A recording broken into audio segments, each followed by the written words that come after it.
Hi guys, welcome to the part 3 of how to study. In this part मैं आप लोगों को बताऊंगा कि मल्टीपल चॉइस पेपर जो कि फ्यूचर है, आगे जाके सारे एग्जाम्स मोस्टली वैसे ही होने वाले हैं, उसकी प्रिपरेशन कैसे करें। आप किसी भी एग्जाम की प्रिपरेशन कर रहे हैं जो भी मल्टीपल चॉइस का है, जितने कॉम्पिटिटिव एग्जाम है 99% वो कैसे होते हैं, मल्टीपल चॉइस। और जब इन पेपर्स की हम प्रिपरेशन कर रहे होते हैं उस टाइम पे हम लोगों के साथ सबसे बड़ा टास्क क्या होता है, एक ही सब्जेक्ट की 5-5, 6-6 अलग अलग टाइप्स की बुकलेट होती है मार्केट के अंदर। हर एक बुक के अंदर हजारों में क्वेश्चंस होते हैं, हर चैप्टर के लिए 500, 600, 1,000 क्वेश्चन।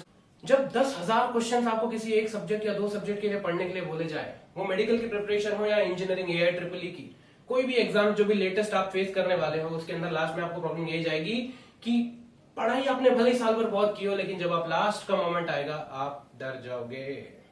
जनरली ऐसा होता है, बहुत ही जेन्युइन चीज है। और अब उसको अवॉइड कैसे करना है, उसको मैंने आपको पिछले वीडियो के अंदर बताया था कि उसकी प्रिपरेशन कैसे करनी है। कैसे मोटी मोटी बुक्स को पतली पतली 100 पेज की छोटी छोटे नोट्स के अंदर कन्वर्ट कर देना है, और वो भी बहुत इजीली। तो प्लीज अगर आपने वो वीडियो नहीं देखा है तो वीडियो देखिए। और फर्स्ट वीडियो जो पार्ट 1 था उसके अंदर मैंने आपको समझाया था कि क्या गलतियां नहीं करनी है। आई बेग यू वो गलतियां आप रिपीट ना करें। इस वीडियो में मैं आपको क्या समझाऊंगा कि किस तरह से हजारों क्वेश्चंस को हम लास्ट दिन छोटा सा कर देंगे, और आपको पता होगा कि कहां पर क्या नोट्स हैं, कैसे नोट्स आपने बनाए हुए हैं, और कैसे आपको पहले पढ़ना है, क्या आपको बाद में पढ़ना है। वो परफेक्ट सॉल्यूशन, 100% सॉल्यूशन है। Take it seriously. Multiple choice का जो बुकलेट्स होता है वो इसी फॉर्मेट में होता है।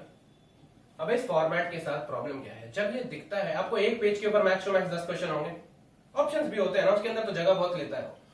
जब आप उसे सॉल्व करने बैठते हैं तो आप उसे ऑब्जेक्टिव, आपको उसका ऑब्जेक्टिव भूल जाते हैं। आपका ऑब्जेक्टिव ये है कि आपको वो कंप्लीट करना है, उसके बाद परफेक्ट करना है। तो सबसे पहले कंप्लीट कैसे करें, टारगेट कैसे अचीव हो कि रात को अपने को अच्छे से नींद आए। आप उसे लेके बैठिए, कितने भी हजारों क्वेश्चन बैंक होने दीजिए, जो भी चैप्टर का आप लेके बैठे शुरू हो जाइए। 2 दिन लगाइए, चैप्टर पढ़िए और सीधा क्या शुरू कर दीजिए, क्वेश्चन बैंक। अब आप बोलेंगे सर फिर मुझे सारे क्वेश्चंस के आंसर नहीं बनेंगे तो मैं डर जाऊंगा और फिर मैं पढ़ना बंद कर दूंगा, या फिर एंजाइटी ज्यादा बढ़ेगी और प्रिपरेशन कम होगी। एग्जैक्टली आपका यही पैटर्न सुधारने के लिए मैंने ये वीडियो बनाया है। किस तरह सॉल्व करना है देखिए। सबसे पहले आप ये भूल जाइए कि मुझे सारे क्वेश्चंस एक बार में बन जाएंगे। भले ही आपने वो चैप्टर पढ़ लिया हो सकता है कुछ चीजें डिफिकल्ट पड़ेगी, लेकिन उसका सोल्यूशन क्या है कि जो भी चीज आपको बन रही है उसके सामने स्माइली बना दीजिए। सिंपल लिखना है, सिंपल एस लिख सकते हैं आप उसके सामने। अगर आपको वो चीज थोड़ी डिफिकल्ट पड़ रही है, यू कैन राइट TD, थोड़ा डिफिकल्ट। एंड जो चीज आपको बहुत ज्यादा डिफिकल्ट पड़ रही है आप उसके सामने DD लिखिए। या फिर आप देखिए किस तरह से मैंने नो एंट्री का साइन बना दिया कि भाई साहब इस क्वेश्चन को फिलहाल तो करना ही नहीं है। आप पढ़ेंगे, जब आप पढ़ेंगे तो आप क्वेश्चन रीड करेंगे, जब आपको वो समझ में नहीं आएगा बोलेंगे नहीं आ रहा, नहीं आ रहा, ओ माय गॉड मैंने इतना पढ़ लिया फिर भी नहीं आ रहा। यही एंग्जाइटीज आपको पढ़ने नहीं देती। और मैं आपको बता दूं ये हर किसी के साथ होता है, ये अपने को पता नहीं चलता। Every scholar person also feels the same. कितना भी बड़ा स्कॉलर हो, 99.5% वाला बंदा भी हो तो भी उसको होता है, लेकिन वो सही तरीका अपनाता है। वही तरीका मैं आपको आज समझा रहा हूं। आपने ये मार्किंग करी, करते जाइए करते जाइए करते जाइए करते जाइए। रात को 1 घंटा बैठिए और जितने भी आपको नो एंट्री वाले हैं उनको एक पेज के अंदर, सिंगल पेज के अंदर सिर्फ क्वेश्चन का मेन पार्ट कि आप कहां फंसे और उसका सॉल्यूशन। अब उसका सॉल्यूशन आपको कहां से मिलेगा, या तो आप टीचर से पूछिए, या तो आप किसी स्कॉलर स्टूडेंट से पूछिए, या फिर आप गूगल करके आंसर निकाल लीजिए। लेकिन उसका आंसर आपको पता होना चाहिए, क्योंकि फाइनली मैटर ये करेगा कि आप एग्जाम में उसका आंसर BAC मार्क करके आए या नहीं। अब टारगेट ये बनाना है कि एक दिन में 500 क्वेश्चंस मिनिमम हमें करने ही हैं। 2 दिन में भी कर सकते हो, डिपेंडिंग ऑन आपके पास कितना टाइम है। लेकिन अगर आप इस तरीके से पढ़ेंगे तो भले आपके पास 1 महीना ही क्यों ना बचाओ, आपकी प्रिपरेशन बहुत ही बढ़िया होगी। डेफिनेटली उन लोगों से बेटर होगी जो पहले बहुत सारे चैप्टर पढ़ेंगे और फिर उसे सॉल्व करने बैठेंगे, वो लास्ट में डर ही जाएंगे। और मल्टीपल चॉइस की वही ब्यूटी है, आपने कितनी भी अच्छी पढ़ाई करी हो, अगर आपको क्वेश्चंस की प्रैक्टिस नहीं है आप कंफ्यूज हो जाएंगे ड्यूरिंग द पेपर। तो इसके लिए क्या करना है, जिस तरह से मैंने आपको बोला वो मार्किंग कीजिए। यस, वो मार्किंग्स कर देने के बाद आप उस एक पेज के अंदर जो आपने DD बना रखा है उसे हर हफ्ते के 7 दिन होते हैं हफ्ते के अंदर, इन दो 7 डेज, फर्स्ट 5 डेज आप सिर्फ सिंपल और थोड़ा डिफिकल्ट पे फोकस करिए करिए 7 day cycle. This is I called for multiple choice, I called it 7 day cycle. 7 day cycle कैसे क्रिएट करनी है, 5 दिन तक हमें सिर्फ सिंपल एंड थोड़ा डिफिकल्ट। सी सिंपल चीजें 99% स्टूडेंट्स आंसर करके आते हैं, लेकिन उन्हें परफेक्ट कर डालना है 5 दिन के अंदर। और लास्ट के 2 दिन ओनली एंड ओनली किसे डेडिकेट कर देने हैं, DD। और DD का कलेक्शन हम जब वो 500 क्वेश्चंस कर रहे थे पहले 5 दिन के अंदर, फर्स्ट 5 डेज के अंदर, जो हम लोग 500 क्वेश्चन सॉल्व कर रहे थे, फाइनली उसका जो कलेक्शन बना हुआ है, अब आप एक बार में बैठिए 2 दिन के लिए, किसी भी टीचर के साथ किसी भी पैटर्न में उसके आंसर निकालिए। अब सोच के देखिए, एग्जाम जिस दिन होगा उसके 1 महीने पहले आप इन डीडी के कलेक्शंस को रिपीट करते जाइए और याद रखिए आपको पूरा क्वेश्चन नहीं लिखना है, तीनों ऑप्शंस नहीं लिखना है उस डीडी के नोट्स में। क्या लिखना है? क्वेश्चन का मेन पार्ट और इसका आंसर ये है। आंसर नहीं मिला है तो आंसर ढूंढना है, तो क्वेश्चन मार्क लगा के छोड़ दीजिए ताकि उसका आंसर आपको ढूंढने में आसानी हो बाद में कि हाँ इनके आंसर मेरे पास है, इनके आंसर मेरे पास नहीं है। लेकिन अगर रीजनिंग नहीं पता है तो रीजनिंग आप टीचर से पूछिए। यस, आप अगर इस पैटर्न में फॉलो करेंगे डेफिनेटली इन द एंड आपके पास मुश्किल से 100 पेज बचेंगे और उन 100 पेजेस के अंदर सारे डीडी का कलेक्शन बना हुआ होगा और उन डीडी के कलेक्शन से आप अगर 200 मार्क्स का पेपर है आप 190 मारेंगे इस तरह से। बिकॉज सी लास्ट में क्या होता है कि बच्चा रिवीजन मारने से थोड़ा घबराता है और जो मेन चीज है उनका रिवीजन मारने में डर लगता है। आपने कितनी भी अच्छी बुकलेट के अंदर मार्किंग कर रखी है, लास्ट में क्या होता है ना, जब वो मोटी बुक दिखती है, जब वो 1,000 2,000 5,000 क्वेश्चन दिखते हैं, आपका मन नहीं करता और आप बोलते हो, आप मन चुराते हो। तो मेरा यही आपसे रिक्वेस्ट है कि ये डीडी का कलेक्शन आपने अगर बना रखा है, आपको इतने खूबसूरत नोट्स बनाने हैं, इतने प्रॉपर नोट्स बनाने हैं, छोटे छोटे लिखना, याद रखना छोटा लिखना। मेरा लास्ट वीडियो जरूर देखिए, छोटा लिखना is the key, every scholar person does this.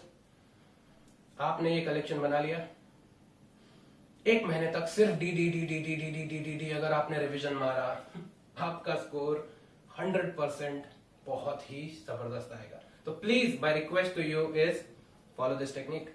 And हाँ, मैं आपको ये रिलैक्स कर दूं कि जब भी आप मार्किंग करेंगे शुरुआत में, तो हो सकता है आपको एक पेज में जो 10 क्वेश्चन है, उन 10 क्वेश्चंस के अंदर से 5 डीडी मिलने लगे, डैम डिफिकल्ट। लेकिन बात मानिए, जब आप उसकी प्रोग्रेसिव पढ़ाई करेंगे, सैटरडे और संडे को बैठ के आप वो डीडी का सोल्यूशन ढूंढने बैठेंगे, बात मानिए आज से 2 महीने बाद 3 महीने बाद, डिपेंडिंग ऑन आपके पास कितना टाइम है, आप जब उन्हें सॉल्व करना शुरू करेंगे आपको रियलाइज होगा वही डीडी बाद में टीडी या एस में कन्वर्ट हो चुके होंगे। दैट इज सिंपल या थोड़ा डिफिकल्ट में। लेकिन कुछ चीजें होगी जो लास्ट तक भी आपको बार बार मिस्टेक्स करवाएंगी।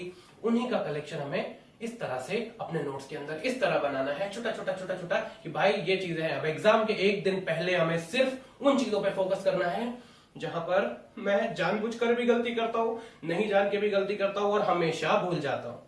यस, इन्हीं जगहों पे गलती होती है। आपने नोटिस किया जब आप मल्टीपल चॉइस का पेपर लिख रहे होते हैं, आपको लगता है यार एग्जैक्टली याद नहीं आ रहा है, यार वो था, कुछ तो था। अब ये मिस्टेक्स क्यों हो रही है? क्योंकि आपने ये नहीं किया।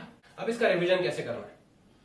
आपने 7 दिन की साइकिल फॉलो करी, 1 चैप्टर खत्म, फिर से 7 दिन की फॉलो, 2 चैप्टर खत्म। डिपेंडिंग ऑन कितने सब्जेक्ट्स है आपके पास, आप ज्यादा भी कर सकते हैं, कम भी कर सकते हैं, टाइमिंग और चैप्टर्स पे डिपेंड करेगा। ये हो जाने के बाद कई दिनों बाद, लेट्स से 1 महीना 2 महीने बाद, आपको क्या प्रॉब्लम जाएगी कि यार मुझे वो याद है कि भूल गया, आगे पार्ट पीछे सब पार्ट हो गया। तो आप उससे कैसे रिकवरी मारे? आप वापस से उसका सबसे पहले एस और टीडी एक बार सीधा बुकलेट से, चैप्टर से नहीं, सीधा बुकलेट से, क्वेश्चन पेपर की जो बुकलेट है मल्टीपल चॉइस की, उससे रिवीजन मारिए। और अब मैं आपको एक बहुत काम की बात बताता हूं, 100% चांसेस है कि आपको जो सिंपल लग रहा था उस दिन जब आप वो चैप्टर पढ़ रहे थे एक्टिवली, वो हो सकता है आज आपको याद ही ना आए। ये बहुत ही कॉमन है, बिल्कुल डरने की जरूरत नहीं है, ये होगा। उस वक्त के लिए सिर्फ क्या करना है? बुक उठानी है और सीधा चीटिंग करना है। Cheat cheat cheat, remember this Panda, cheat cheat cheat till it becomes a memory. याद रखना, चीटिंग सबसे अच्छी मेमोरी। नेक्स्ट टाइम आप उसका आंसर कभी नहीं भूलेंगे अगर आपने उसका देख के आंसर लिख लिया। लेकिन याद रखना, आप वो चीज सिंपल में नहीं रह गई, आप उसको टीडी कन्वर्ट कीजिए। जब आप ये चीज 2 से 3 बार कर लेंगे, ओवरऑल इन द एंड आपके पास हर पेज पे मुश्किल से 2 क्वेश्चन होंगे। अब एग्जैक्टली एग्जाम के 1 दिन पहले अगर आपका मन कर रहा है कि नहीं, मैं चाहता हूं कि मैं एक बार बुक खोलूं, फिर भी नहीं खोलना है, रिक्वेस्ट यू, बट फिर भी मन नहीं माना, एक बार देखना है, तो बुक खोलने के बाद अपने आप पे भरोसा रख के आपको सिर्फ डीडी, जो आपने या तो ट्रिपल टिक कर सकते हैं आप डैम डिफिकल्ट पे, या फिर no entry, whatever you want to call it, damn difficult, no entry, आप सिर्फ उन्हें देखिए और एग्जाम देने जाइए। आपको 100% मार्क्स अच्छे से आएंगे। अगर आप कोशिश करने वाले बच्चे हैं, डेफिनेटली आपका स्कोर, अगर आज आप 150 स्कोर कर रहे हैं आउट ऑफ 200, कल को आप 190 करेंगे। आज अगर आप 70 स्कोर कर रहे हैं, कल को आप 95 स्कोर करेंगे। फॉलो दिस टेक्निक एंड याद रखना, पिछले दोनों वीडियोस देखना, ये तीनों वीडियोस मैंने स्टूडेंट्स के लिए ही बनाए हैं, ताकि जो गलतियां मैंने करी, जो गलतियां मुझे सही टाइम पे जो गाइडेंस मुझे नहीं मिला और बाद में मैंने वो चीजें सीख ली और मेरे स्कोर कहीं के कहीं जाने लगे, मैं वो सिर्फ आपको दे रहा हूं so that everybody can be helped. अगली बार मैं आपको ये समझाऊंगा कि मल्टीपल चॉइस पेपर लिखते समय किस तरह से आपका दिमाग चलना चाहिए। अगर आपको लगता है ये आपके काम के हैं, डेफिनेटली सब्सक्राइब कीजिए, लाइक कीजिए। Thank you.